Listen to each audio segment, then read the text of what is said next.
नमस्कार दोस्तों, हमारे channel let's be human first में आपका स्वागत है। कृपया चैनल को आगे बढ़ाने में सहयोग करें और एक बेहतर समाज के निर्माण में अपना योगदान दें। धन्यवाद। अपने अपने हाथों में कुछ न कुछ पकड़े हुए लोगों का झुंड ध्यानलीन बाबा जी की आंखें खोलने का इंतजार कर रहा था।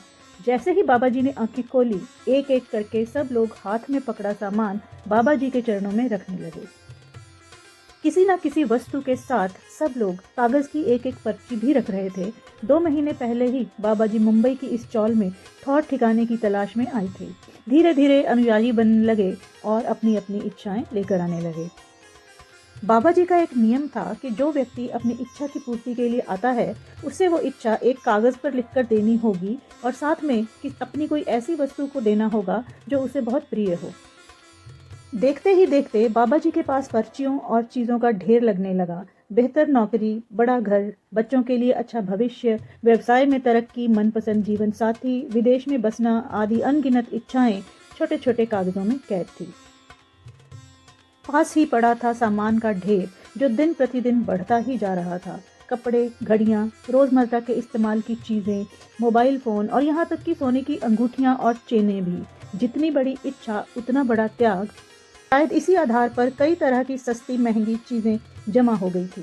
सामने की बिल्डिंग में तीसरे माले पर रहने वाली सारिका तो अपनी हीरे की अंगूठी भी इसी उम्मीद पर छोड़ आई थी कि उसके पति का लाखों का कारोबार करोड़ों का हो जाए। और खोली में रहने वाली शांताबाई ने अपनी कीमती साड़ी इसलिए दे दी ताकि खोली से निकलकर बिल्डिंग में घर मिल सके। बीते वक्त के साथ लोगों का इंतजार और विश्वास थकने लगा था। सारिका का पति उसकी मूर्खता पर कसाने लगा था। धीरे धीरे कुछ लोग आगे आए और उन्होंने बाबा जी से बात करने की ठान ली। आखिर कब होगी इच्छाओं की पूर्ति, ये जानने के लिए आए लोगों को शांत करते हुए बाबा जी ने बताया कि आने वाले सप्ताह में सबको अपनी इच्छा पूर्ति से संबंधित कोई ना कोई संकेत या खबर अवश्य मिलेगी। सप्ताह पूरा हो गया था पर 2-4 लोगों को छोड़कर किसी के पास अच्छी खबर नहीं थी। अपना अपना सामान वापस मांगने के उद्देश्य से लोग सुबह सुबह बाबा जी के पास पहुंचे। पर ये क्या, वहां से तो सब कुछ गायब हो चुका था। बाबा, चेले, सामान, पर्चियां सब गायब। खाली कमरा देखकर शोरगुल मच गया। कुछ लोग बाबा को कोस रहे थे तो कुछ स्वयं की मूर्खता को।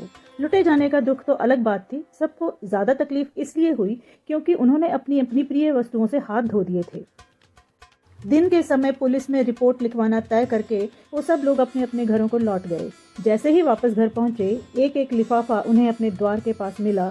उस लिफाफे में उनका वो प्रिय सामान था जो उन्होंने पर्ची के साथ दिया था और साथ में था कागज में लिखा एक संदेश। आशावादी होना अच्छी बात है, लेकिन अनदेखे भविष्य की चाहत में अपने आज की खुशियों से समझौता न करें।